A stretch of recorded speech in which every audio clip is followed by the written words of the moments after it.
Përshëndetje të dashur teleshikues, po fillojmë lajmet në televizionin 4+.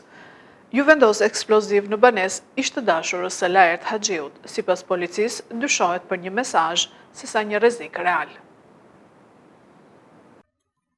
Pak pas mesnatës, qyteti i Lushnjës është tronditur nga një shpërthim që ka ndodhur në lagjen Gafur Muço. Një sasi e vogël lëndë plasëse është vendosur në murin e jashtëm të një banese në katin e parë të një pallati 5 katësh. Nga shpërthimi, banesa në pronësi të shtetases Shaqe Gjata e Omaj Klea Gjatës, ishe dashura e të dënuarit për jetë Lajert Haxhiut, ka pësuar dëme të vogla materiale, kryesisht xhama. Policia dhe grupi hetimor kanë dokumentuar ngjarjen për të zbardhur dinamikën dhe kampjen e autorëve. Dyshohet se lënda plasëse është vendosur si një mesazh dhe jo për të kryer dëme të konsiderueshme. Kujtojmë se emri Klea Gjatës doli në media si e dashura e Lajert Haxhiut, kur njëri nga antarët Artan Tafani shfaqi pendes dhe foli për prokurorinë e Elbasanit. Pas dëshmisë së tij, policia dhe prokuroria urdhëruan arrestimin e Klea Gjatës për akuzën e moskallëzimit të krimit, për të cilën ka qëndruar 6 muaj në burg dhe ju sekuestrua një automjet tip Benz me të cilin lëvizte her pas here Lajert Haxhiu gjatë kohës kur ishte në kërkim. Aksidentohen 2 bashkëshort në aksin rrugor Lushnjë-Çerm në afërsi të fshatit Dushk. Automjeti fuori stradë me të cilin po udhtonin del nga rruga dhe ka përfunduar në oborrin e një banese. Java ka filluar me aksidente rrugore në Lushnjë. 2 persona janë lënduar në një aksident në aksin rrugor Lushnjë-Çerm, në afërsi të fshatit Dushk pas ditën e së hënës. Automjeti tip fuoristrad ka dalë disa dhjetra metra nga rruga dhe ka përfunduar në tokat përgjatë autostradës. 2 bashkëshortë që udhëtonin në automjet janë transportuar nga ambulanca në spitalin e Lushnjës nën kujdesin e mjekëve. Uniformat e qarkullimit rrugor kanë shkuar në vendngjarje për të dokumentuar aksidentin dhe për të hedhur dritë mbi shkaqet që çuan në këtë ngjarje.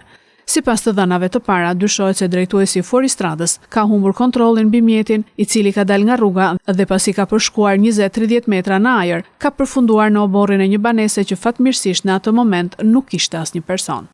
2 të lënduarit bashkëshort janë jashtë rrezikut për jetën në spitalin e Lushnjës nën kujdesin e mjekëve. Fjeri nis fushatën e vaksinimit më herët.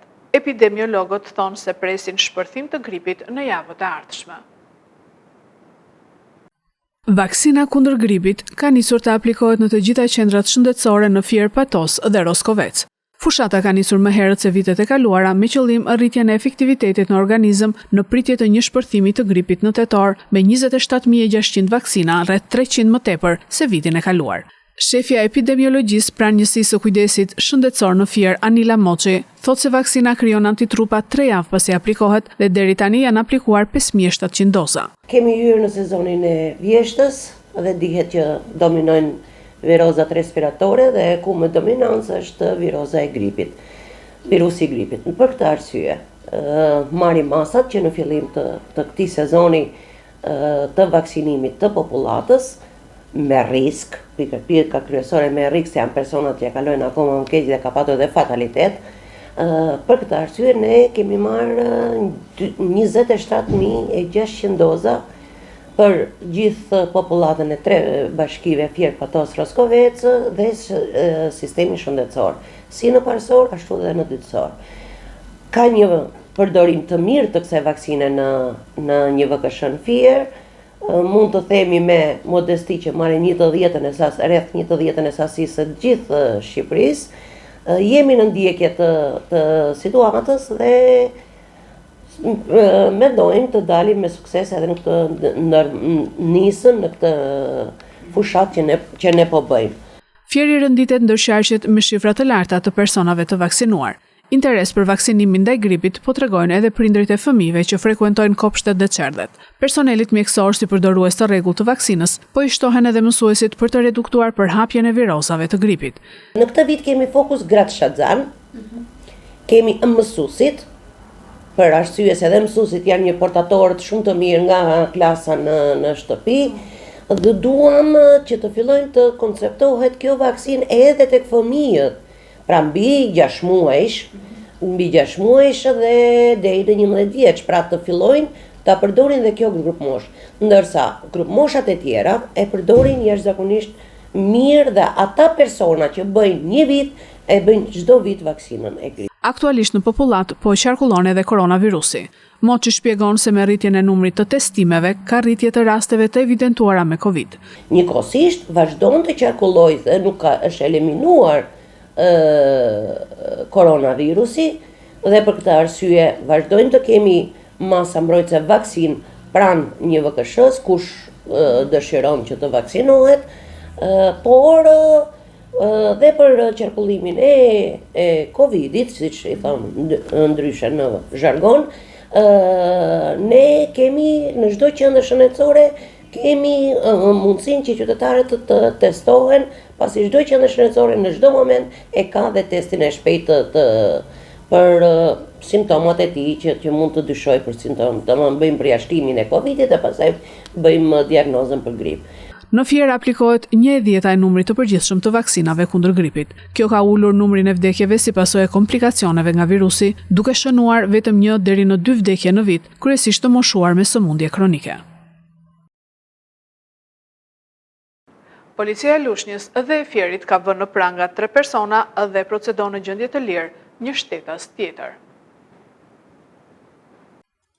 Policia e qarkullimit rrugor Lushnjë ka arrestuar në flagrancë shtetasin SG 38 vjeç, banues në Lushnjë, pasi në fshatin Savër me automjetin që drejtonte në gjendje të dehur, ka përplasur një automjet. Si pasojë, pati vetëm dëme materiale.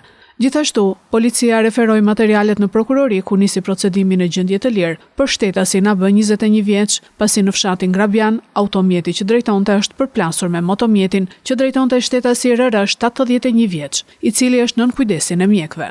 Specialistët për hetimin e krimeve të Komisariatit të Policisë Lushnjë arrestuan në flagrancë shtetasin MM, 28 vjeç, banues në Fier Shegan, pasi dyshohet se ka ushtruar dhunë ndaj bashkëshortes së tij. Ndërkohë, specialistët e seksionit për hetimin e krimeve ndaj personit të DVP Fier arrestuan në flagrancë shtetasin SQ 32 vjeç, pasi në fshatin Topoj dyshohet se me automjetin që drejtonte ka goditur motomjetin që drejtonte shtetasi EK 40 vjeç, pas një konflikti fizik me të. 40 vjeçari është nën kujdesin e mjekëve. Materialet procedurale ju referuan prokurorisë së Fierit për veprime të mëtejshme. Emërohet trajneri i ri i ekipit të Lushnjës, Ditmar Bicaj, që bëri një punë të shkëlqyer me ekipin e Burrelit në kategorinë e parë sezonin e kaluar. Ditmar Bicaj është zgjedhur trajneri i ri i ekipit të futbollit të Lushnjës pas dorëheqjes së trajnerit Erion Xhafa, i cili e la ekipin në fillim të kampionatit për kategorinë e parë. Ditmar Bicaj, 36 vjeç, ka spikatur tek Burreli sezonin e kaluar, pasi bëri një punë të shkëlqyer me ekipin në kategorinë e parë. Në fjalën e tij gjatë prezantimit, trajneri Bicaj tregoi pritshmëritë e tij nga ekipi i Lushnjës. Sa kam dalë nga fushat e futbollit, kërkoj angazhim, respekt për fanellën, për qytetin, edhe mbi gjitha respekt për veten, sepse duke parë dhe kundërshtarët që po luajmë, kur them po luajmë, shikoj që nga java e parë, mendoj që ju keni fal pikë. Nuk ja kanë marrë ato pikët, por ju a keni fal juve. Kështu që nga java që kemi me Kasiotin, shtrëngim mbi gjitha respekt për veten edhe mi dhon gaz. Jo se vi unë me bo magjin tu, po ekipi që ka këtu, emra që janë këtu mrena, ka shumë pritshmëri, jo vetëm nga qyteti brenda, por edhe nga opinioni i futbolldashëve në Shqipëri. Gjithashtu tekniku u premtoi tifozëve dhe sportdashëve lushnjar që do t'i rikthej fanellës së Lushnjës shkëlqimin që meriton. Vin Lushnja me gjej një ekip jashtëzakonisht shumë të mirë, shumë cilësor, pavarësisht javëve të fillimit të kampionatit, që mendoj që ka ardhur edhe për pasojë fati, do thoya, sepse ka pas takime jashtëzakonisht shumë të mira. Gjej rastin falenderoj kolegun tim Erion Xhafa për punën e bërë gjatë gjithë kësaj periudhe tek Lushnja.